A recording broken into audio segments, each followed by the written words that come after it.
Welcome to Networking Unleashed Building Profitable Connections, the show where real conversations turn into real results. I'm Michael Forman, and today we're stepping into a fast moving space where AI meets digital marketing, entrepreneurship, entrepreneurship meets creativity, and relationships still sit at the center of it all. My guest today lives in that world every day, helping business owners grow with smart tech while keeping their conversations human. We're talking about how connections are built in a digital age, how entrepreneurs stay visible without losing their voice, and why trust still beats the tool in every box. And yes, we're even bringing in a special co-star, her dog, Echo Whiskey, because sometimes the best lessons and connections come on four legs. If you care about growth, real relationships, and staying ahead without losing what makes you, you're in the right place. I'd like to welcome to the podcast Amber. I am so glad that you made it here for the podcast, and I would like you just to introduce yourself and give us a little background of how you got where you are today.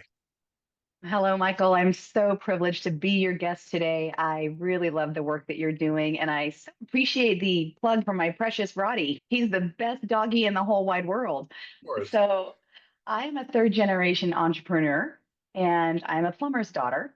And so I grew up in the blue collar world and in the blue collar trades, so much so that in the days of Nextel two-way radios and Mapscos, we were dispatching trucks before it was cool. I'll say that. And that is what instilled the work ethic for me to go out on my own. That is what taught me that marketing cannot be ethereal, it must be practical. And that is what inspired me to pursue the very best solutions in technology and AI for the benefit of our agency clients today. That's great. And I'm really looking forward to this podcast because everybody uses AI to a certain extent. I use AI as a tool, just one of my many tools that I have to go out and network and communicate.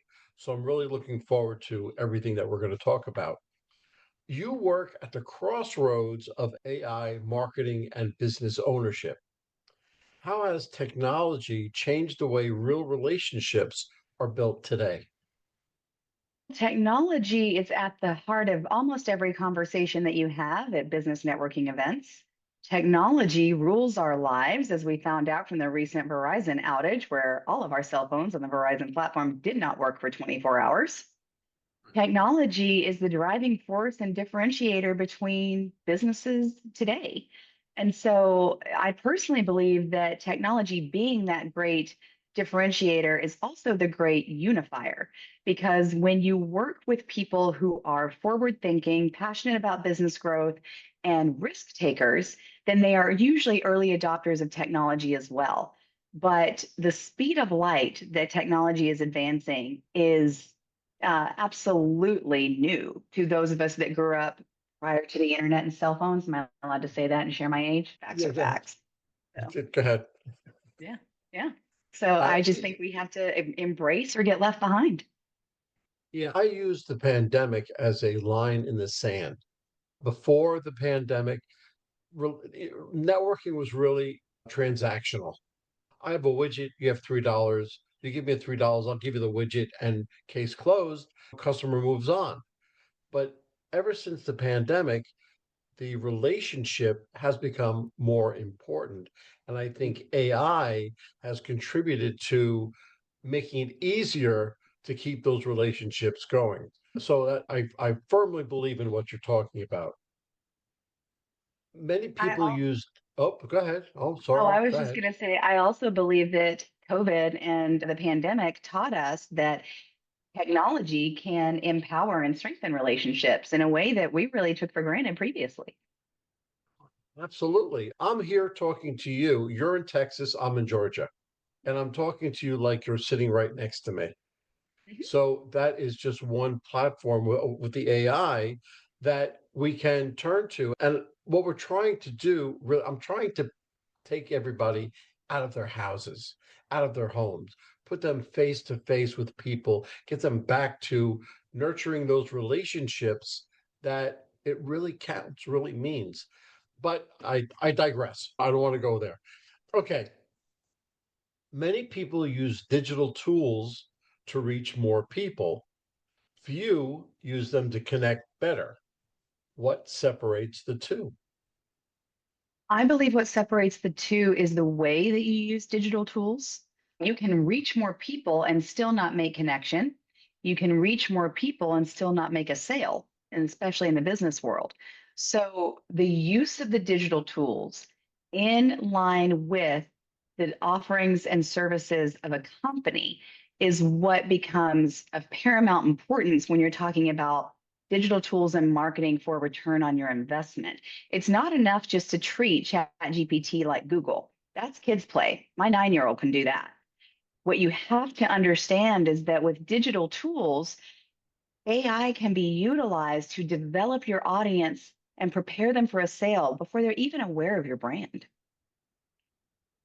Yes. Yes. Very true. Very true. Okay. When entrepreneurs rely too much on automation, what usually gets lost and how can they bring it back?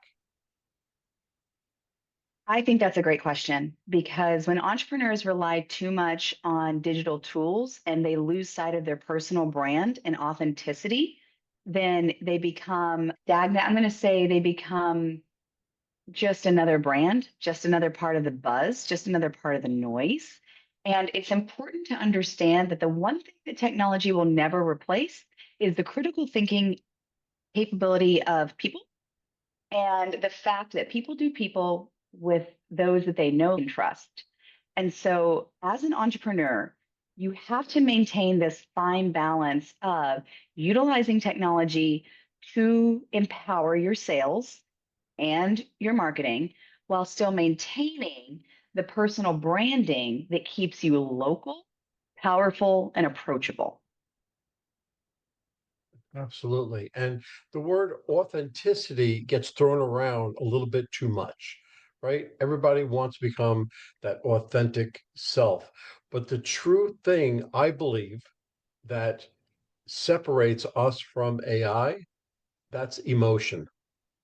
And emotion is the main cog that holds you together and makes you that authentic self. AI can tell you what you are, what you do, and actually reproduce you and your voice and everything else. It can't yet anyway bring in that emotion, and that emotion drives a lot of sales, right? And the positioning and the nuances behind branding is what will convey emotions and evoke emotions and opinions in potential clients or existing clients. So, knowing how to pick your colors, establish your brand voice, put them into play of your tech based platforms in a way that is consistent, clear, and evocative is again what creates a better opportunity for success. Yeah, absolutely. And when you look at the commercials that are being produced now, it's those commercials that create those emotional draw. My wife can't watch a dog food commercial without crying. She just you too. So it's that kind of emotion that AI can't bring in. Not yet, anyway, but they can't bring in. So that's really a big difference. You've built connections in fast moving spaces. What habits help relationships last when everything else keeps changing? I think we touched on this a little bit with the emotions. I think people are not going to care about you until they know that you care about them. Everyone wears a silent sign around their neck that says "Make me feel special." So I think the habits that we develop are intentionality, frequency of communication, heartfelt touches and messages. I still handwrite notes every single week in my business to clients and to connections and the stack of business cards that I keep on my desk of people. When I go to events, I'm going to write them a handwritten card. I'm not going to send them a LinkedIn introduction. Usually I'll do both. So I think the habits of maintaining those opportunities to outserve one another are what really help to establish and maintain those meaningful connections. I'm going to give away advice all day long. I'm always going to try and bring value to a conversation. I'm going to lift people up. It's those kinds of opportunities to give back into your networking community that position your reputation as a giver and not just a one sided transaction. You hit on so many things that are so correct that I can't begin to tell you how much I am right behind you, right? Between giving the thank you notes, between the giving. When you go to a networking event, you're going with a servant's heart. You're Mhm. going to give and not receive. Bob Berg, who's a famous author and speaker and everything else, he does that. He's been for 25 years. He's been talking, going on stages, saying that you have to give first Mhm. before you receive. Be a connector. Mhm. And he's made the whole career of this. And it was really nice. I had him on a podcast a few weeks ago, and he was just sensational. But it's true. And everything you're doing, I teach, I coach, I Mhm. mentor, and I teach everything that you just said. So I'm just so happy with your answer. We knew we had alignment prior to the podcast, but birds of a Yes, feather flock together. absolutely. Absolutely. What's one moment where a genuine connection mattered more than any campaign, system, or strategy? Oh, goodness. It's hard to pick just one because I think genuine connection is what keeps us all in business if you look at it.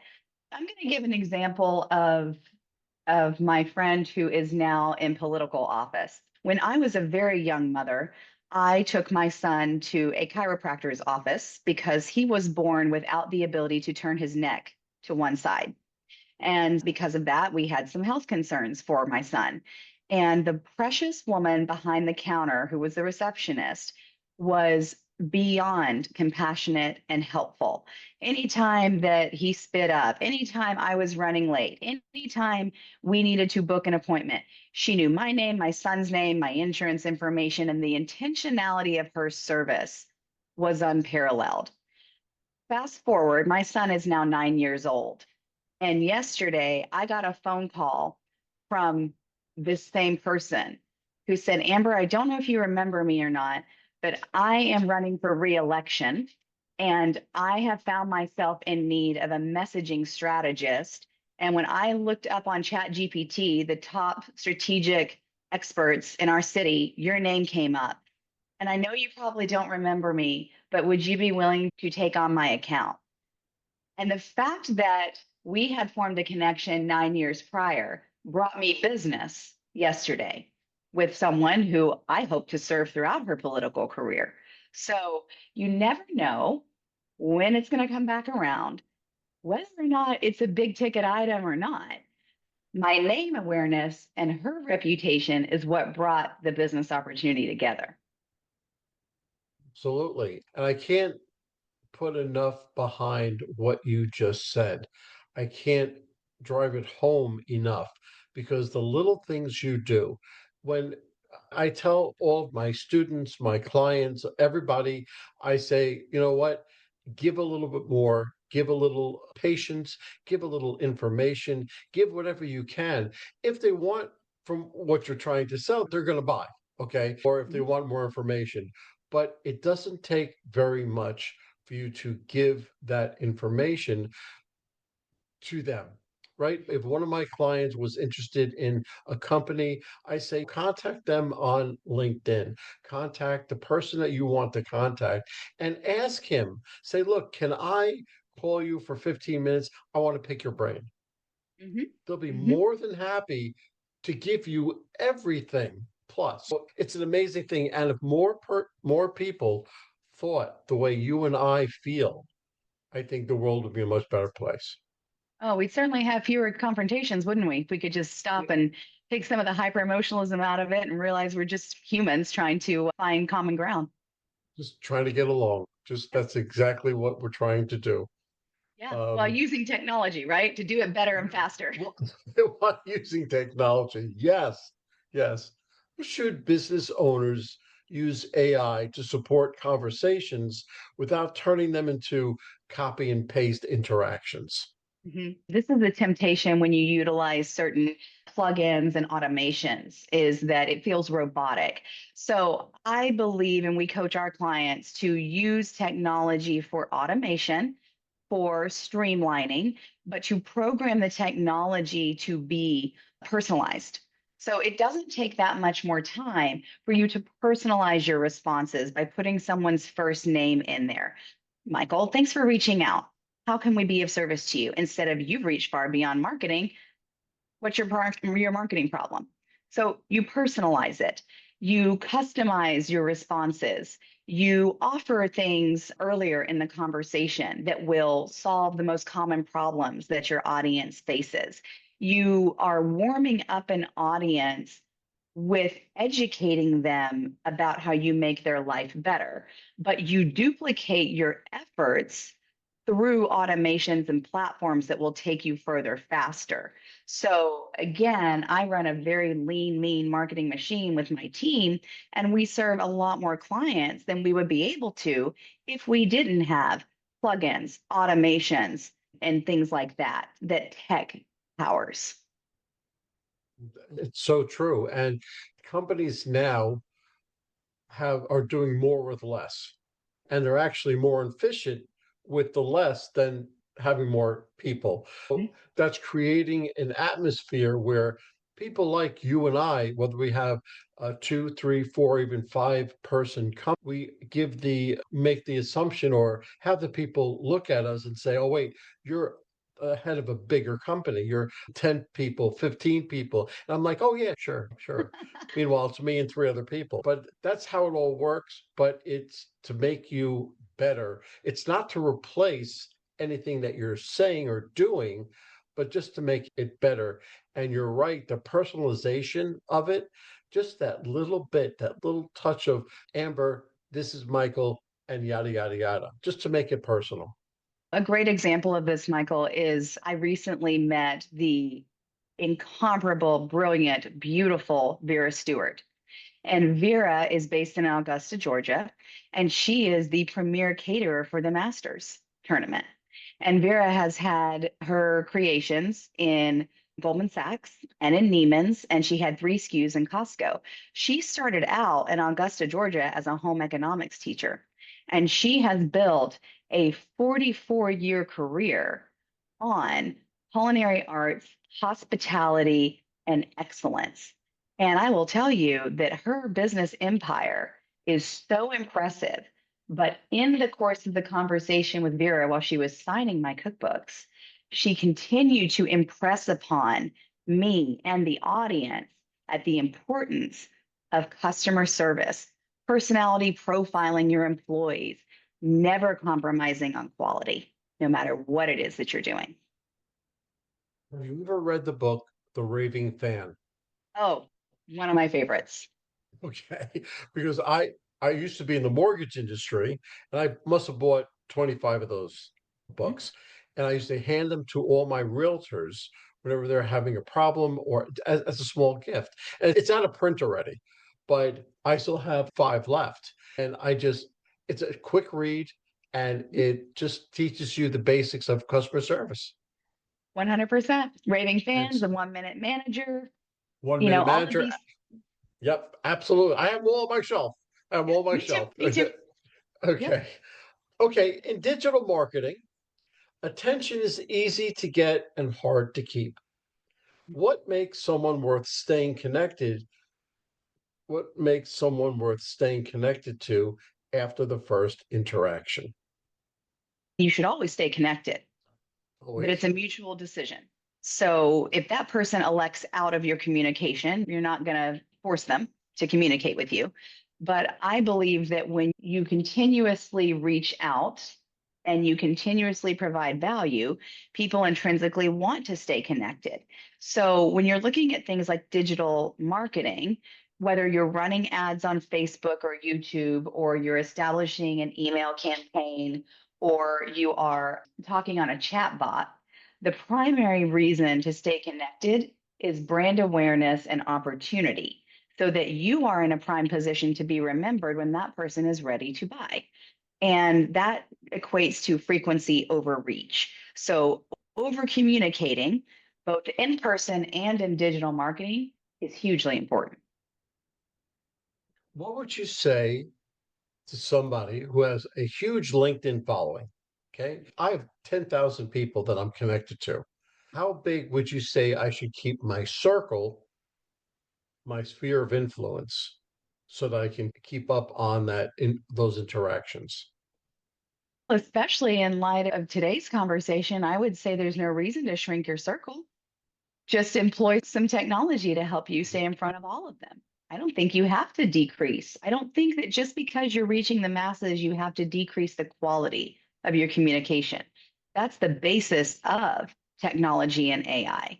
So I tell my clients all the time, the wider the net you cast, the more opportunities you bring in. But the more narrowed you are in your approach, the faster you are to bring someone around to doing business with you because you have highly vetted them. So is it a numbers game or is it a quality game?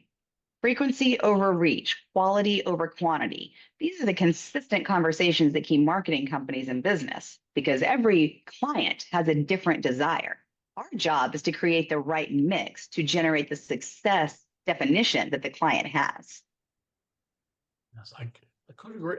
1,000% I agree. Okay, entrepreneurship. Entrepreneurship can feel lonely. How has networking shaped your growth when things felt uncertain? Oh, when do things feel uncertain as an entrepreneur, Michael? Absolutely. We're the last to get paid and the first to hear about the problems. God bless all entrepreneurs everywhere. I think networking is what brings entrepreneurs solitude and friendships. And I think that there is networking again for the sake of business transaction, and then there was networking for the sake of connection.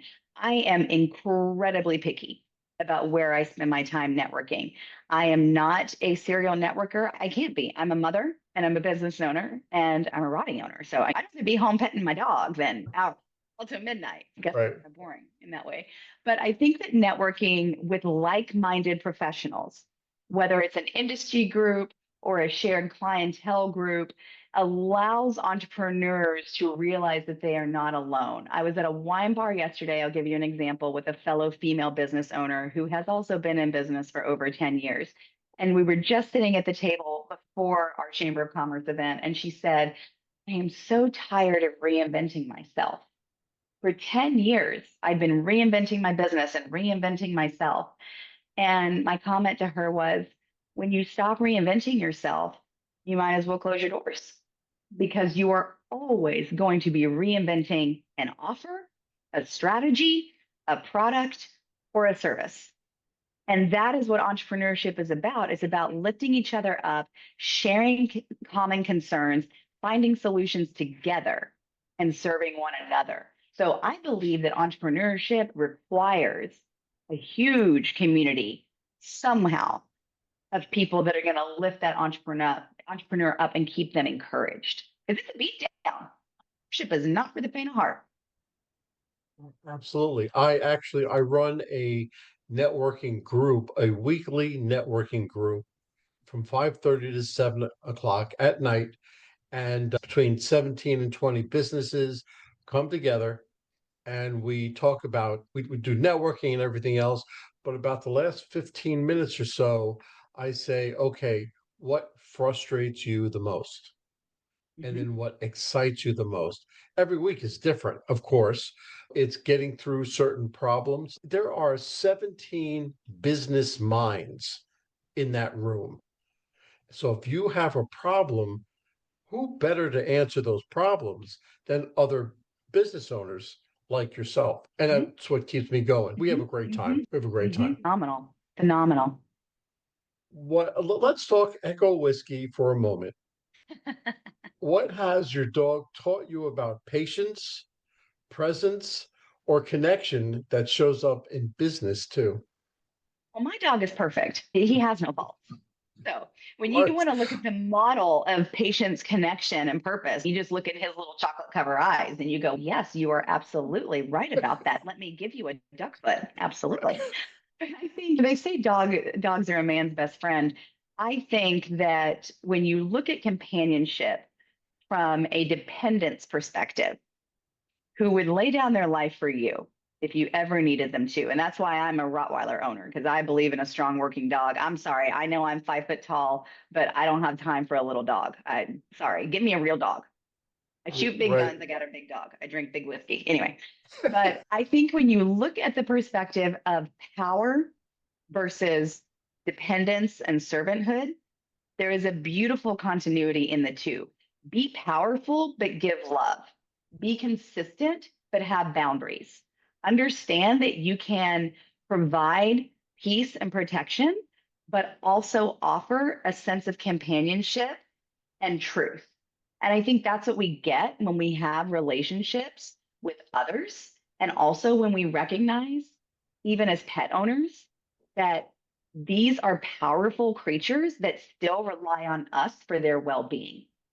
And it's really an amazing connection that we have to steward our relationships. Yeah. I'm a dog owner myself. And the longest time I went without, I think, was a year and a half. That was after one dog passed away. It Mhm. took me about a year to a year and a half to adjust to her being missed. It was like a piece of me was torn out. So we finally got a puppy, and now she's about 5 months old. Um, Oh, but yeah, if she was around, I would show her to you. She's probably upstairs with my wife. But it's an incredible thing that the love and affection you can get, but the protection you can get. mhm. And you in business, you find like minds, right? And you don't want yes men. You want people that are actually going to give you constructive criticism, but they'll lay down their life for you. Absolutely. So Yep. that's what a true friend, a good true cohort is. And Yep. I couldn't agree. I couldn't agree more. But I had to do that question for Echo Whiskey. I'll let him How know. did I'll let how him did know. you come up with the name Echo Whiskey? Okay, so here's a funny story for you. So I come from a military family and I see your veteran logo and thank you for your service because our military families are the backbone of America. And so my nephews are Marines and my grandfather was in the Navy. And so military is just part of who we are. And I unfortunately did not serve. I was the creative type who decided she was going to be an opera singer and tour the world. And I did that for a time, but found out quickly it doesn't pay the bills. So my artistic operatic side came out when I had to pick a name for my buddy. And I was going to name him Avik von Sentry, which meant my eternal guardian, because Avik is the word of eternal in German. But it Okay. is spelled Ewig. Okay. Okay. And so military call letters Echo Whiskey India Golf. So instead of Avik, he is Echo Whiskey. And as soon as I saw it, I knew it was associated with the military. Just because of phonetically spelling the alphabet. So I knew automatically. So Yeah. I had to ask. Yeah. Okay, so let's bring this podcast full circle. If you could change one belief people have about networking in a tech-driven world, what would it be and why does it matter now? Connection, I think we've established in our time together today that connection matters more than ever. Genuine connection is hard to find, and technology is what empowers us to have both. I think what we have to change is the opinion that tech is going to replace connection. It never will. Tech is going to empower, tech is going to allow us to have more connections, just like it's allowing us to connect today. But it will never replace, like you said earlier, emotion. It will never replace connection that is human. And it's never going to change the way that people choose to make their buying decisions. Because even digitally, I would argue that you have to feel a connection with a brand, even if it is purely for your own self betterment. If you are not feeling connected to the product or purpose, you're not going to spend your money on it. So don't assume that tech replaces connection. Tech underscores connection and allows you to do it more efficiently and on a broader scale. Absolutely. Absolutely.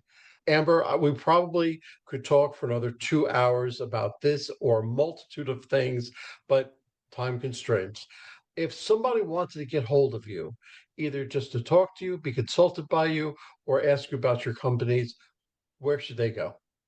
You're welcome to find me on LinkedIn, Amber Gage, Gaige. You're welcome to go to our website and take advantage of our free quiz to assess what marketing you currently have. That's www.farbeyondmarketing.com. You're welcome to follow us across all the social channels. We'd be very happy to connect. That's wonderful. That's what happens when technology, creativity, and real connection come together. You don't grow a business through clicks alone. You don't build trust through tools alone. You don't build it, though, how you show up online. You build it through how you show up online and in person. Take one idea from today's episode and try it in your next conversation. Watch how people respond when you bring more presence, more curiosity, and a little more heart into the room. If this episode made you think, smile, or see networking in a new way, share it with someone who's building something of their own.